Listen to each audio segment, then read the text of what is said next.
Okay, so before we start abdominal massage today, we're going to do a meditation. But before we do that, I want to talk to you guys about a principle that I've been sort of thinking about and that goes along with the material that we're learning. I think I told all of you the story of Chu Chong Chun, the Taoist monk who had the addiction to food, right? Mm-hmm. And how acceptance was the thing that allowed him to then be free of his habit of obsessing over food, right? And it was only when he accepted that he was able to finally soften and not have that plague him, not have that hurt his life and his whole trajectory.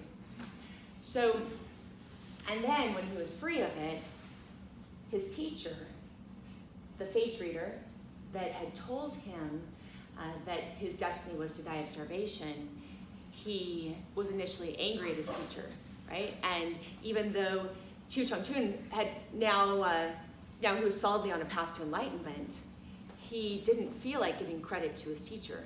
He initially just felt like the teacher was wrong, you know? And this was in a state on a path to enlightenment. And that's something that is very easy to do. And the reason why is because all of these principles that we learn, they are already inside us. And it is something that when we hear them, when we learn them, it feels familiar and it feels as though we weren't taught them. It just becomes a state as if we've always known this. And I noticed that Christine and I just went to that Tony Robbins seminar, the Business Mastery, and I was talking to someone about this principle, and it reminded me of a passage in the Tao Te Ching. Because once you know, and it feels like you always knew this, you know, and it feels like everyone should know this now, but they don't, and that's important to remember. And these are things that we actually need to be taught. One thing that I really love about Christina is that when I hired her, you guys have all, you've all had experiences with her, and you know how she has this very calm, peaceful, grounded, loving approach, right? And she's cultivated that over her life. She has some natural inclination towards that, but that's because of, in many ways, because the way that she's interpreted each situation in her life and the conclusions that she came to, and because of that, the behaviors that she chose, and because of that, the patterns that she developed, and now that's a habit in her body, you know? There's an author named Charles Duhigg, and he wrote a book called The Power of Habit. And this book talks about how when we develop habits in our body, that the bad news is that those habits, generally, especially if we've maintained them for a long time, they stay with us almost no matter what. Like, they're always there, and we're always going to be susceptible to triggers. So those of you who have dealt with animals before, you know this. If you've seen a dog that's skittish, or you've seen animals that have like human-like anxiety. So those types of things, when we see them in other people, that is because we call it post-traumatic stress disorder, you know.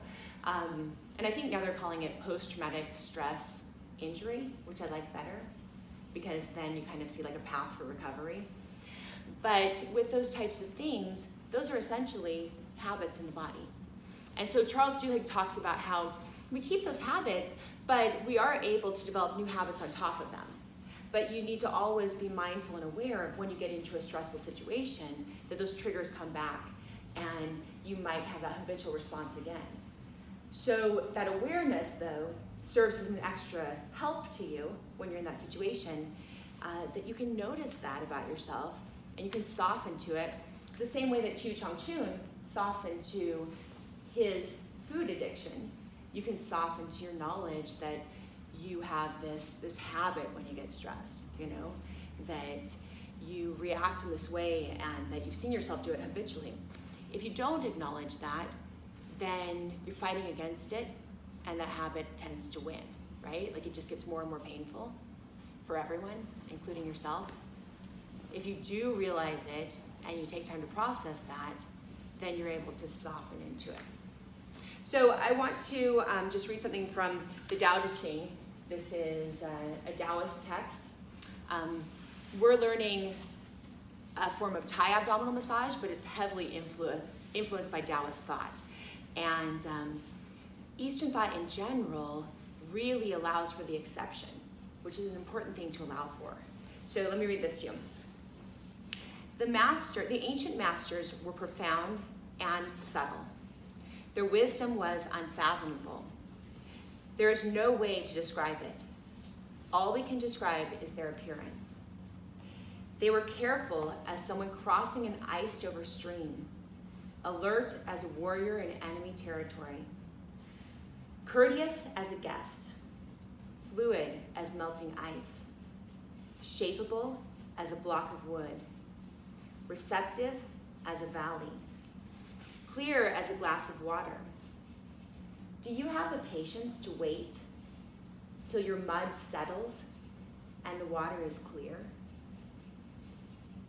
Can you remain unmoving till the right action arises by itself? Have all of you felt that? Where you acted too quickly and it was that habit? I have, you know. I even this week noticed that in me, and the thing to do is be glad that you noticed. That's what deactivates the habit, you know. Not be in denial about it. You know. The master doesn't seek fulfillment. Not seeking, not expecting, she is present. She welcomes all things. Empty your minds of all thoughts. Let your heart be at peace. Watch the turmoil of beings, even you, but contemplate their return. Each separate being in the universe returns to the common source. This is why we recognize this information that we're taught as truth, and why it feels like we've always known it. Returning to the source is serenity. If you don't realize the source, you stumble in confusion and sorrow. When you realize where you come from, you naturally become tolerant, disinterested, amused, even with yourself. Kind-hearted as a grandmother, dignified as a king, immersed in the wonder of the Tao, you can deal with whatever life brings you. That's so good, yeah, right? And when death comes, you are ready. So that could be death to your ego. That's being okay no matter what, you know? When the master governs, the people are hardly aware that he exists. So we forget that we were taught these things. Next best is a leader who is loved. Next, one who is feared. The worst is one who is despised. Have you guys ever watched managers, or even been one, as I have, that one is feared and one is loved? Who has more loyal employees or followers? Someone who's feared or someone who's loved? Right.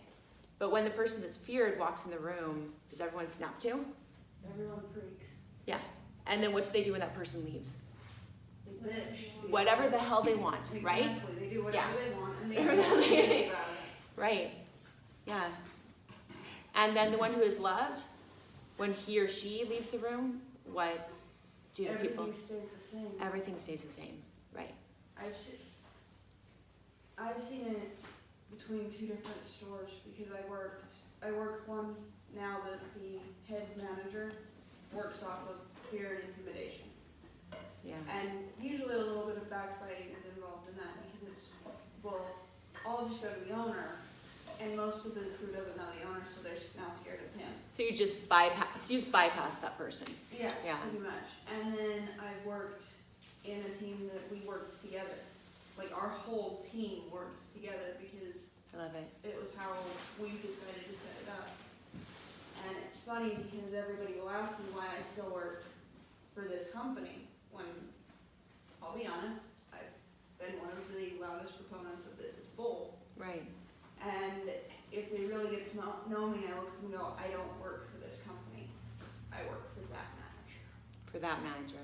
Wow, Because that's that manager powerful. respects me. I respect that. Right. That's amazing. And that's amazing that that one manager makes a difference in the company.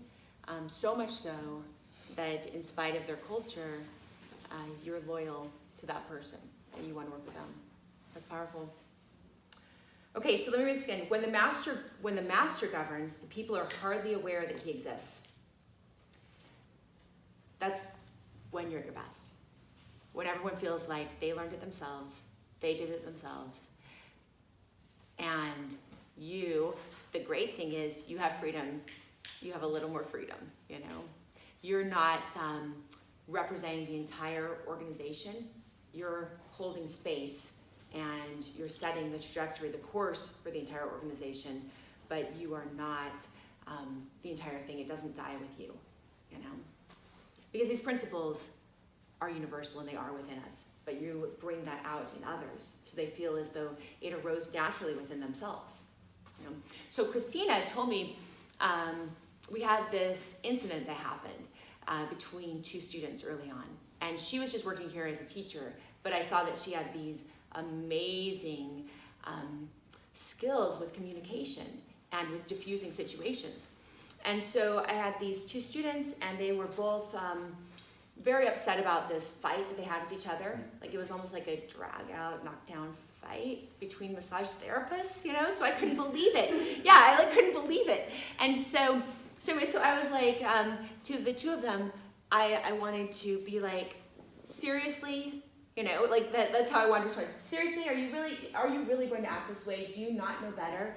And one of the students, these were both adults. They were much older than me. They had professions where they were in healing sciences already, you know, and advanced degrees, things like that.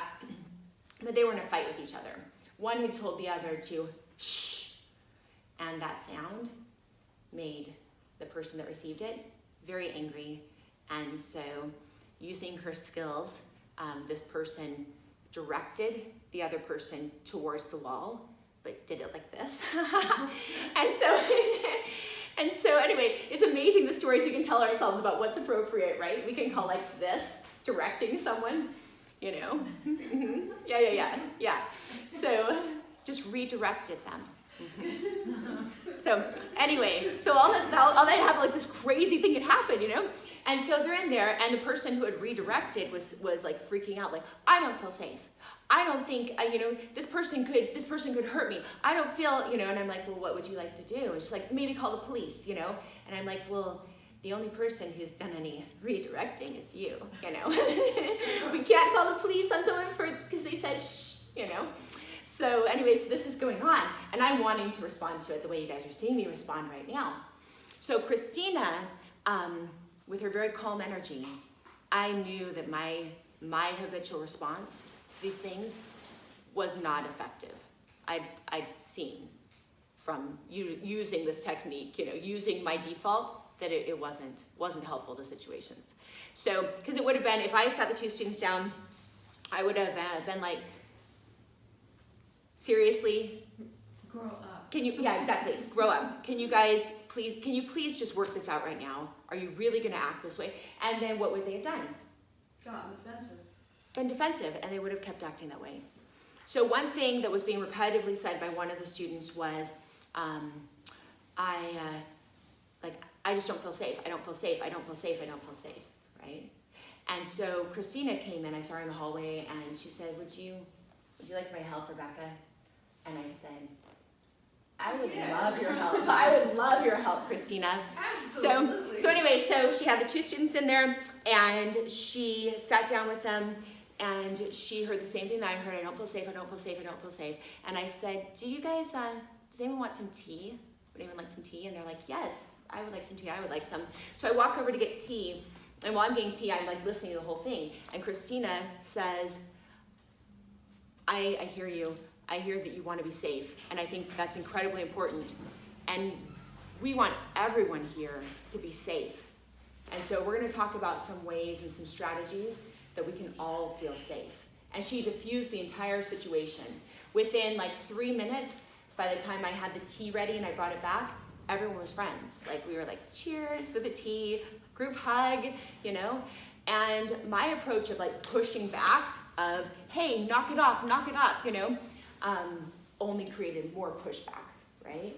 It's the wrong way to lead. And so seeing that example was really powerful for me. Because my default reaction was fight, you know?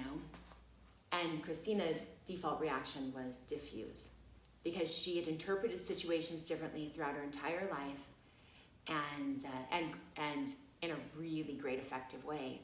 So I was talking to her about it, and she said that she believed deeply that everyone could learn the skills that they needed to become effective communicators and to become effective leaders.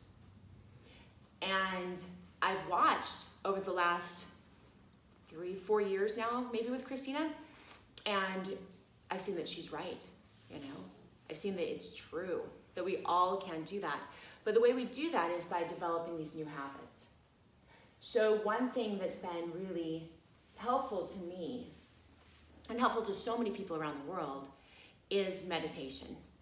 Because in meditation, we are our purest self, and we're able to soften to all the noise that we bring into our mind and all the repetitive things that are creating this habit, reinforcing these neurons that tell us to behave in the way in which we've always behaved, and tell us to believe the stories we've always believed, and to then react to the stories in a way that we think it's appropriate. When you see someone that's acting irrationally, They don't feel that they're they don't feel that it's irrational. It is rational in their mind. They've developed a story, just like we all have, and they're reacting to that story. And if that story were true, it might be a good reaction, you know? So one thing that I've started really using in my life, I've had a lot of teachers, and I'm really grateful for all of them and their different contributions and the ways in which they've said the same things in different ways so that I could finally understand. And so one thing that's really been helpful to me is asking the question, what would it be like if the story was different? So, or in what ways could this person be right? Or in what ways could I be seeing this incorrectly? In what ways am I wrong? And not being scared of that, you know? And when you do that, you're able to come up with like 10 different scenarios that could be true, you know? So if you walked into a group and it appeared that the other people were shunning you, could it be instead that they were shy? Could it maybe be instead that you intimidated them? Could it be that they were having anxiety? Could it be that you were actually having anxiety and transferring it onto them, you know? Could it be that, seriously, they were just busy and they didn't notice? Or that they thought that maybe you didn't want to be talked to, and so they didn't want to bother you, you know? There could be so many different stories with just one little interaction. And this is true of every interaction that we have.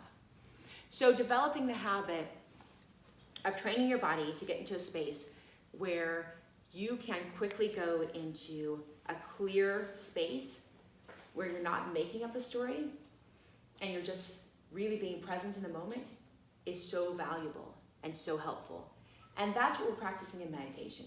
We're practicing moving away from our habits and our habitual responses that we all have. We feel them all the time. It's interesting that like we are the only person that we can't get away from. And so it's really important that we cultivate a good, healthy relationship with ourselves, right? And that we're able to find peace with ourselves. Otherwise, we'll never find peace anywhere. But if you have peace with yourself, you have like a best friend. You can go anywhere and you can feel comfort and you can have peace. So, let me read the last part of it. If you don't trust the people, you make them untrustworthy. So most of these habitual responses where we get into trouble, we're not trusting each other. The story usually is not one where you felt so much love and then you were betrayed. Even if you were betrayed, it's because their story, you know, there are very few people that really have ill intent. They're such a small minority. We have people that really believe what they're doing is justified, that their cause is like the right one, that they're moving forward and that they're being brave, you know? And these are our most hurtful moments. So our most hurtful moments are when we backstab someone or sabotage them because we think that we're right and we think that they deserve it and we think our story is correct. I was on a canyoneering trip years back, and we were driving along late at night. It was just like a meetup group, and I was newly single, and so we were driving on these desert roads, and there were some other people in the car with me, and we had just gotten some popcorn at the gas station. We were talking and we're eating and stuff, and then all of a sudden, boom, we slammed into this cow, and the windshield was shattered. We all had glass in us. The driver had a concussion, and we were in the middle of nowhere. So it was very, very dark, and the cow was in the middle of the road, and it wasn't even dead yet. And the car wouldn't work. Our cell phones wouldn't work. So we're sitting there. So I had some time to think, and as I was thinking, I started thinking, we could never have like full-on forged ahead into that cow with that much violence if we were aware of the cow's presence, you know? So maybe there's someone in the world that could. They'd be like such a pathological, disturbed person. But you have to check out to do that. You have to check out to hurt another person. You have to have made up a story that makes you not aware of what you're doing. So as we so violently hit that cow, we were absolutely oblivious to what we were about to do. And we do these things metaphorically in our lives, and we believe that we're justified, and then only after, sometimes, we see what we've actually done, you know? So anyway, so it's important to be aware of. So the place to go is to meditation, and this means that you are aware of the present moment. Meditation is not contemplation. These are different things. So when I talk about meditation, this is repeating something over and over again. It could be breathing. It could be running. It could be jumping up and down, you know. It could be counting numbers. It could be scanning your body, like in Vipassana, awareness meditation, where you're observing part by part, piece by piece. But it is essentially self-hypnosis until you fall into a state of meditation. And it is different than hypnosis because we're not interjecting a story, an idea. We're not overlaying anything onto it. We're purely giving ourselves space so that we're not multitasking. So we're not just repetitively thinking these same things and laying down, you know, neurons that reinforce these beliefs. It's very important. So the practice of meditation, when you do it, you might think that you're bored as you sit there because our minds will want to retreat. And our bodies will be, maybe it'll come out through our bodies and the way we're moving, you know. Maybe it will come out through our thoughts. And the first time I went to a 10-day silence and meditation retreat, I had such busy thoughts the first 3 days. I didn't know anything about meditation. I was proud of my thoughts. I thought my thoughts were what made me intelligent, you know. And so I went ahead and I let myself create songs, rhythms, funny things, stories, replay things from the past, you know? And I let myself do that. I sat there and I remember looking out the window at lunch at the silence meditation retreat. I looked out the window and I saw these trees and I thought, those trees are intertwining with each other. They're so beautiful. That's so beautiful. They're like snuggled together and they're so sweet. And then I looked again and I thought, they're strangling each other. They're stopping each other's growth, you know? And so I like watched all these thoughts and I had enough time to sit in silence and actually observe what I was doing, you know? And I'm like, I'm a crazy person, you know? But we all are, you know? And these are the habits that we're creating in our minds and the stories that we believe. Would it be just as easy to believe either one of those, right?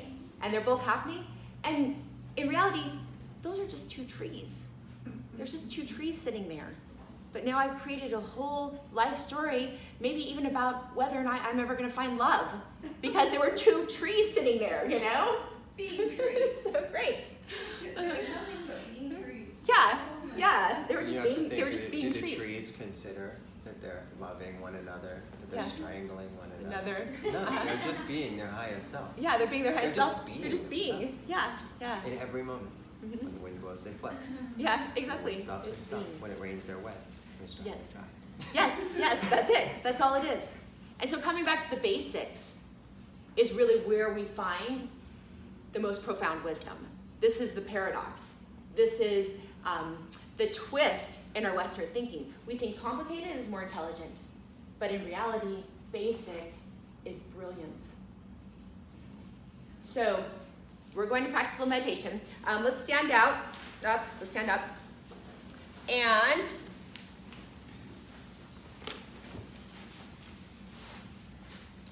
let's go ahead and just take a moment and shake everything out. So go ahead and bring your arms up overhead. Stretch. A little movement. Shake one leg and the other leg. And then for 1 minute, let's go ahead and just shake. So shake. Everything out. Really shake. Getting everything moving, getting chi flowing in our body. Even inducing a little bit of meditation. So whether you are running and jogging, you get that runner's high, that's after you've had all these thoughts and then you finally get to a space where you're pure and that's out of your system. That's where you have bliss. That's meditation.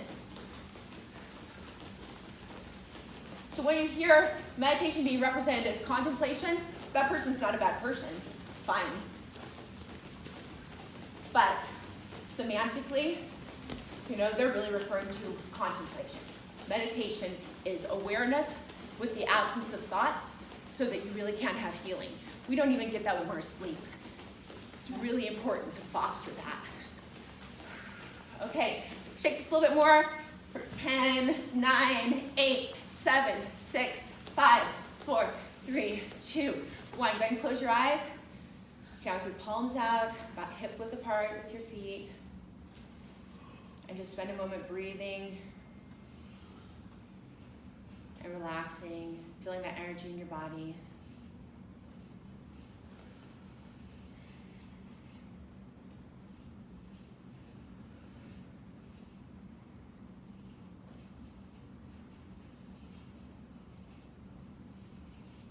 Okay, so when you're ready, let's go ahead and sit back down on our mats. We're just gonna do a very short 5-minute meditation.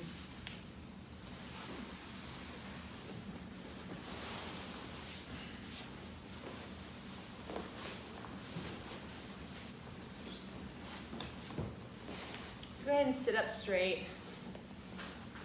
Close your eyes. And begin to focus on your breath. Inhaling through your nose. Let's exhale through our mouth.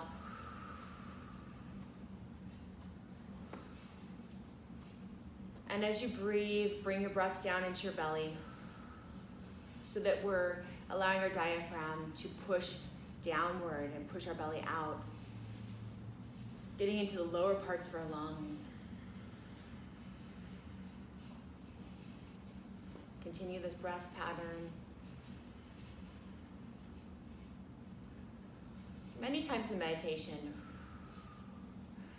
we'll simply breathe through our nose, and this is because it brings you into a state of inner focus when you breathe through your nostrils. And it also brings heat to your body.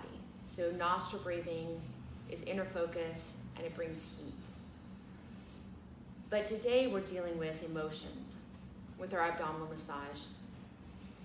And so it's very important that we are exhaling through our mouth, because this is the way we connect with the outside and the way that we release. So we'll go ahead and inhale, hold your breath, and then inhale a little more, and then hold your breath, and then inhale a little more deep into your abdomen, hold your breath, and then inhale just a little more, hold, and then last time inhale a little more, hold for 5, 4, 3, 2, 1. Exhale through your mouth. Exhale fully.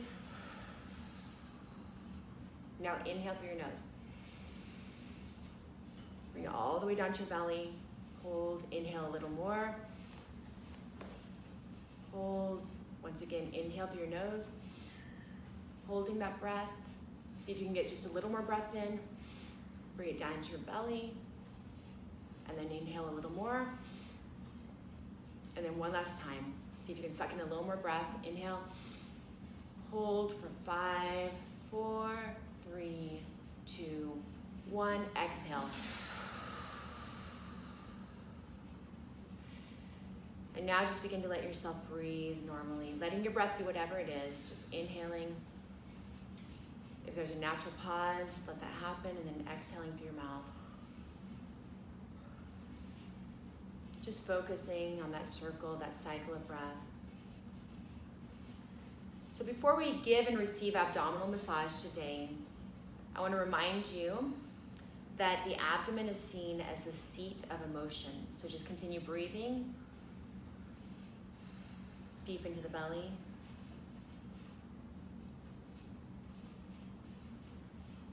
So in Chinese medicine, our organs are paired and they are associated with emotions.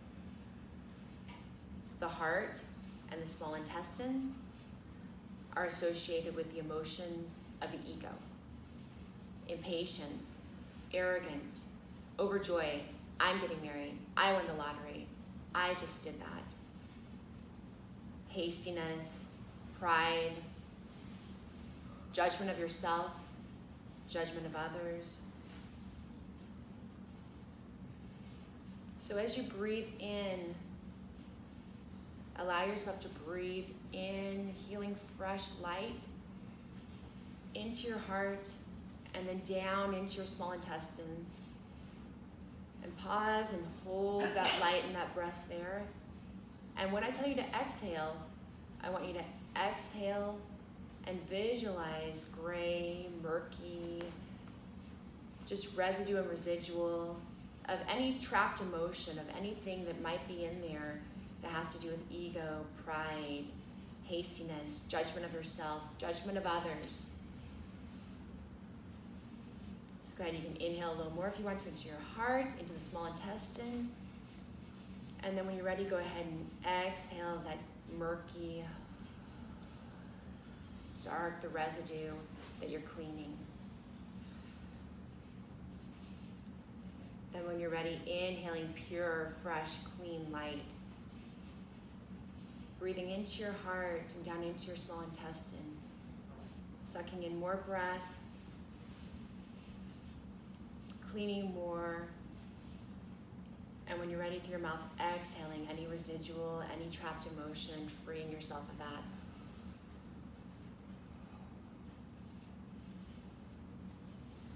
And then one more time, inhaling into the heart, clean, fresh light. Inhaling deep into the small intestine, clean, fresh health. Inhaling a little more, allowing this light to clean, to protect, to make these parts of your body beautiful and receptive. And then through your mouth, exhaling any of that dirty, murky residual.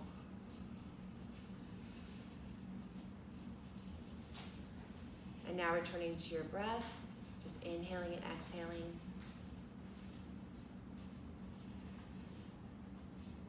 Allow yourself to feel gratitude. And even allow yourself to smile a little bit. Giving gratitude to your heart and to your small intestine for the part that they play in your body, in your life.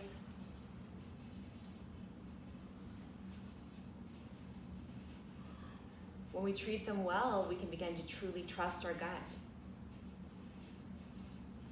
When we hold on to things, we get an inaccurate picture.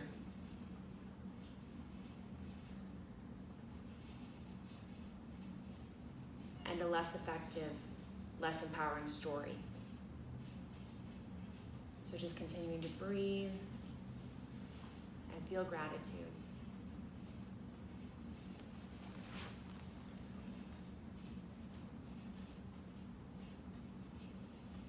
And now let's move our attention to our lungs.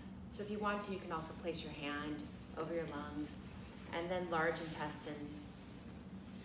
And put your arm, your hand across your abdomen. And these organs hold the emotions of depression, sadness. When we're free of them, we just have freedom. When we're free of diabetes, when we're free of any type of pathology, so when we don't have a cold, when we don't have a flu, there's no opposite. We're simply just healthy and well. So as we look into these emotions and we look into the lungs and the large intestine,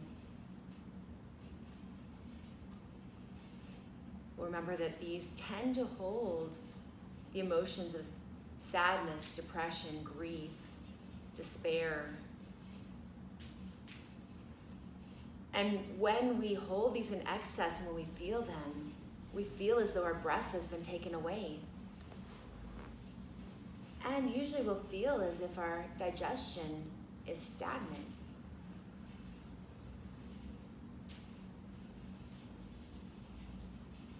So now inhale beautiful, bright, golden light into your lungs.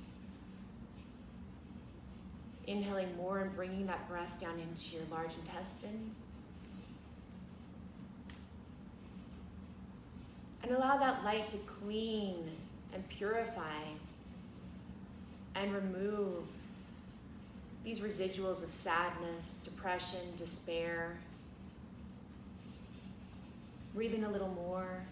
Keep breathing in as much as you can. And then when you're ready, go ahead and let that gray, murky residual out. Visualizing that leaving your body.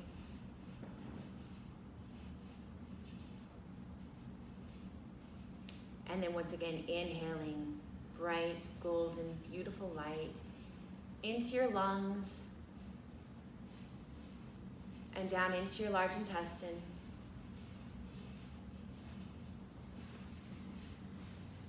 Visualizing that light cleaning, purifying these parts of your body.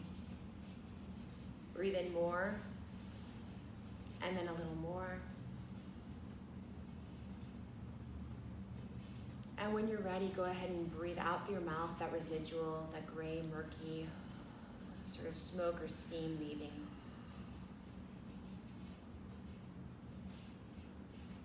And then last time, inhaling that bright golden light into your lungs. Looking for any residual of sadness or depression, anything that's restricting your lungs, restricting your digestion. Breathe in, let yourself be clean, let yourself have clean organs, and clean intentions, and clear thoughts. And then when you're ready, breathe out that residual through your mouth.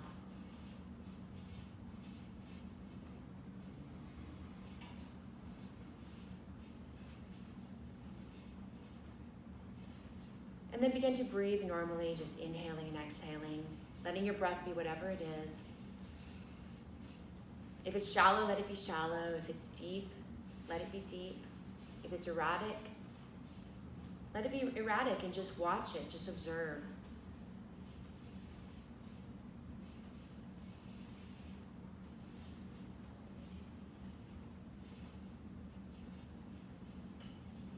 And now allow yourself to feel happiness and gratitude to your lungs and to your large intestine. Allow yourself to feel happy and joy. Your lungs have done a lot for you. Breathe that happiness in. Allow yourself to smile. Allow yourself to connect with these parts of your body. We have neurons, connections. We think throughout our entire structure, not just our brain. In Chinese medicine, our brain is considered a curious organ. And with all the stories it tells, no wonder. Let's learn to trust our gut and create a clean space where we actually can find the information that we need.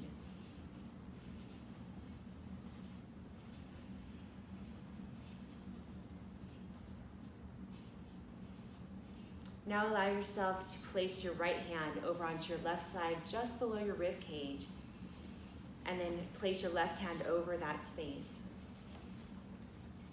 Bringing attention and focus to your stomach and your spleen. This is the part of your body where in Chinese medicine, the spleen helps you understand. It's very important to have clarity in this part of your body. This is where we make sense of the information that we receive. This is where we interpret things. So begin to inhale light, golden light down into your stomach and spleen. This is also where we hold worry. This is where much of our anxiety comes from. Rumination, not letting things go. So really bring that golden light, inhale more, and look for worry, look for rumination, look for stuck patterns, look for stuck thinking. And allow yourself to scan through your stomach and spleen. Inhale a little more, bringing that breath down into the stomach and spleen, and then exhale that dark, murky residual of worry,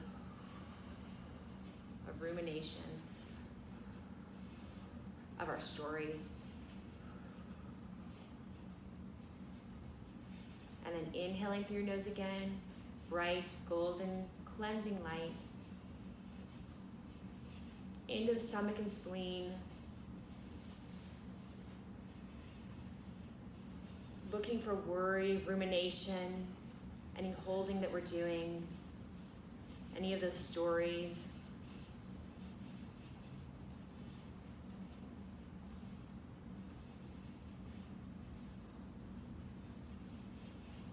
We love the spleen of the stomach. Our best fairy tales have come from there, but they're not real. And then exhale through your mouth.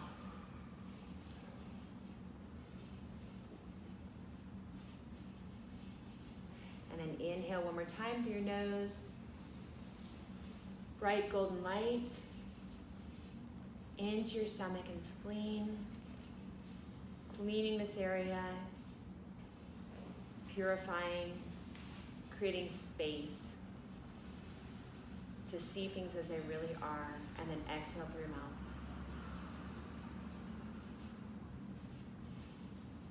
And then breathing normally again.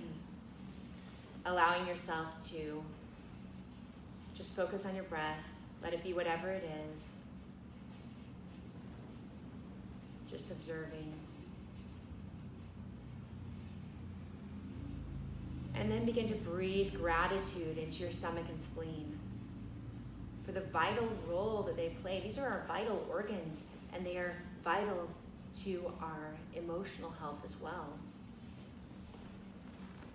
So breathing in gratitude, allow yourself to smile. Actually cultivate an association and a habit of feeling gratitude and smiling and joy for these different parts of your body.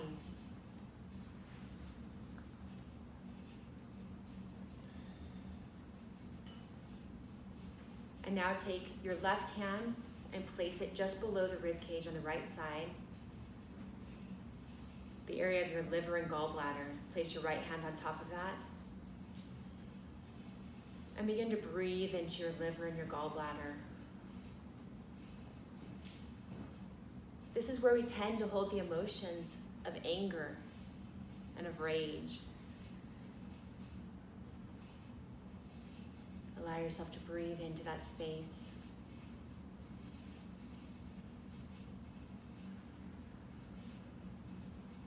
Inhaling deeply into the liver, bringing bright golden light, cleansing light into this liver and gallbladder.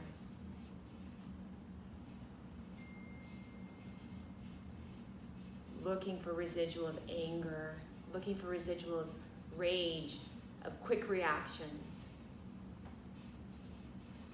of all the things that make us the aggressor when we thought we were really defending ourselves. And then exhale through your mouth. Let that murky, gray steam residual come out. And then inhaling golden light into the liver and gallbladder, looking for and cleaning and clearing and gathering any residual of anger and rage.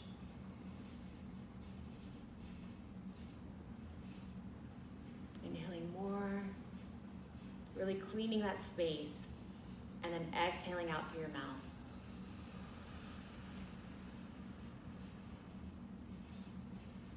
And then finally, one more time, inhaling that bright golden light through your nose, deep into your liver and gallbladder. Looking for any residual of that emotion of anger or rage. Trusting that your vulnerability and that you're having a clean space to work with will serve you better and help you to be more protected and more safe and to use wisdom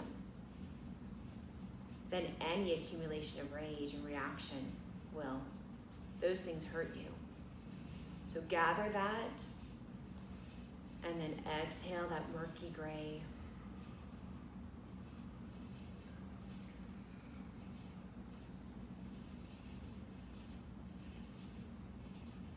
And then allow yourself to begin to breathe normally, just observing your breath. Letting it be whatever it is. Inhale and exhale.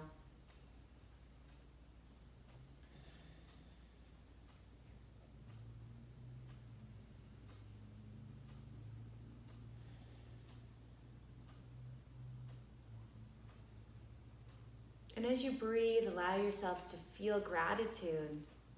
Allow yourself to smile into your liver and into your gallbladder, thanking them for the vital role that they play in your well-being, in your health.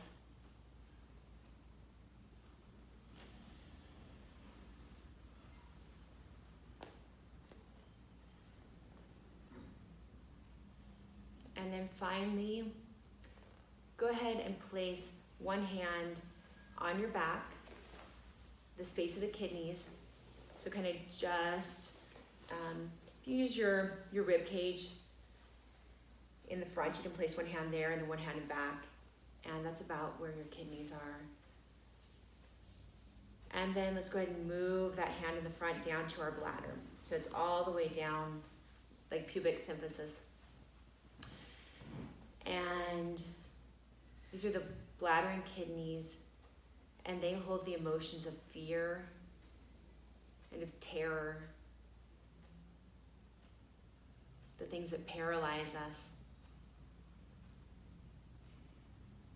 And begin to just allow yourself to breathe into the bladder and the kidneys.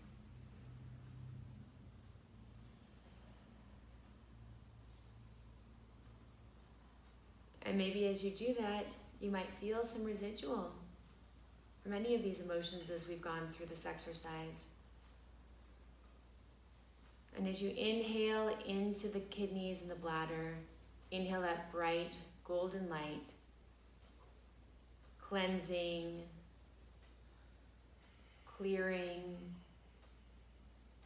sweeping any residual of fear and terror away.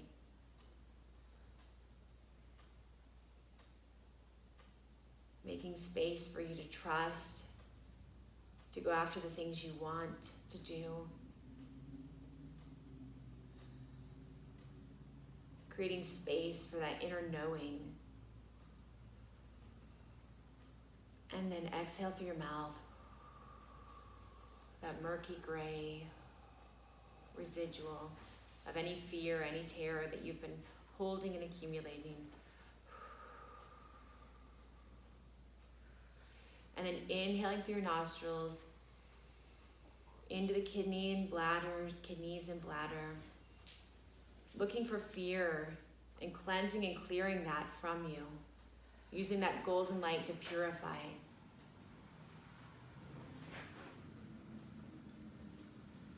Inhale a little more, and then exhale any residual.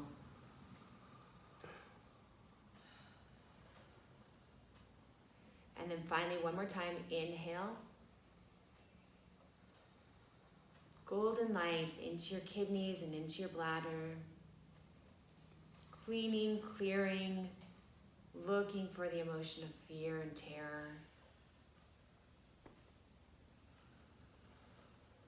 Gathering more energy and light. And then exhaling that accumulated gray, murky residual.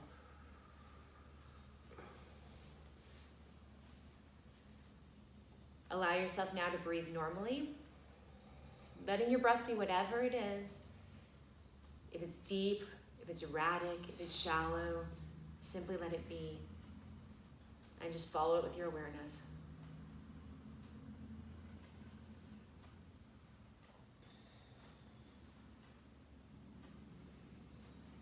And as you breathe, allow yourself to begin to extend and feel gratitude for your kidneys and for your bladder, for their vital contributions to your well-being and your health.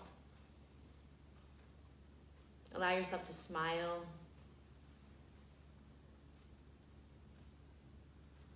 And really feel that gratitude.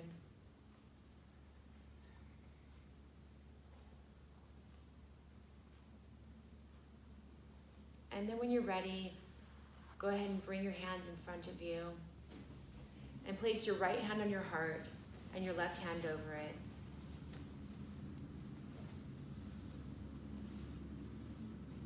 And allow yourself to feel love for yourself and gratitude for yourself and wholeness, the wholeness of you.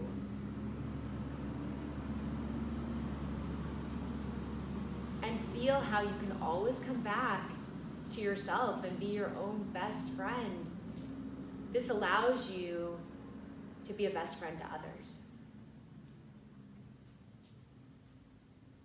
But extend compassion to yourself.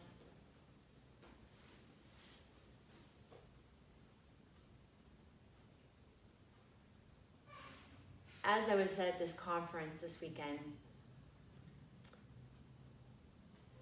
I roomed with Christina, and I was in the morning one day going to give her some advice, and then I realized that the only advice that I could give her would be advice that I would give myself. That everything that we tell others is really only advice to ourselves. And that the best advice that I could give anyone would be to trust their higher self. Whether they need to call that higher self by a name, like find your inner Natasha, or they need to visualize another person. Like I did when I was going through my divorce, and I knew that I needed to be strong.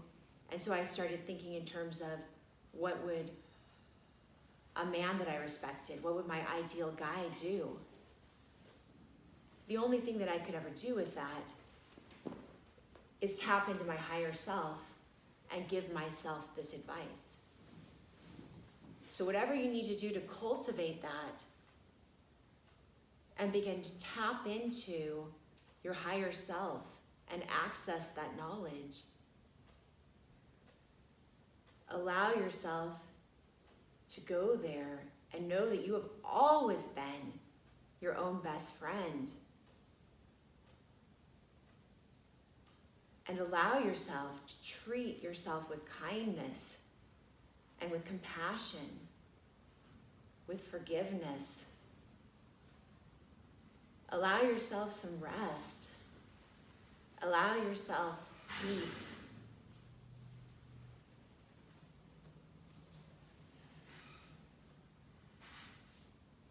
And now begin to extend that love and that peace and that acceptance and that compassion to everyone here in this room.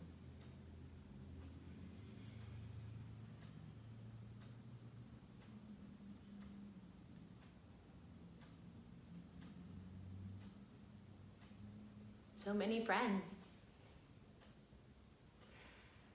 And then allow yourself to extend that love and that compassion and that peace to all beings, both those we know and those we don't know. May all beings be happy. May all beings have peace. May all beings experience and have love. And the best love of all is that inner knowing and that love of yourself that you can extend to yourself, but then also others. May all beings be treated with compassion.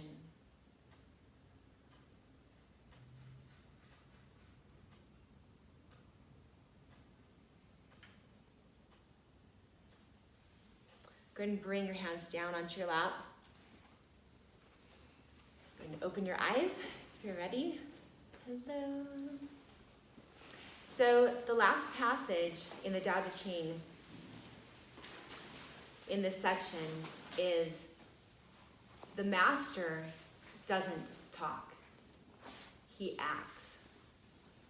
And when his work is done, the people say, amazing, we did it all ourselves. And in the end, when we work with our clients, we are helping them work with themselves. If you're a teacher and you're working with your students, you are teaching them how to work with themselves. When we give advice to someone, the best advice that we can give is to help them tap into themselves and to access their inner knowing, because that is where all great wisdom and truth and peace come from. Namaste. Namaste.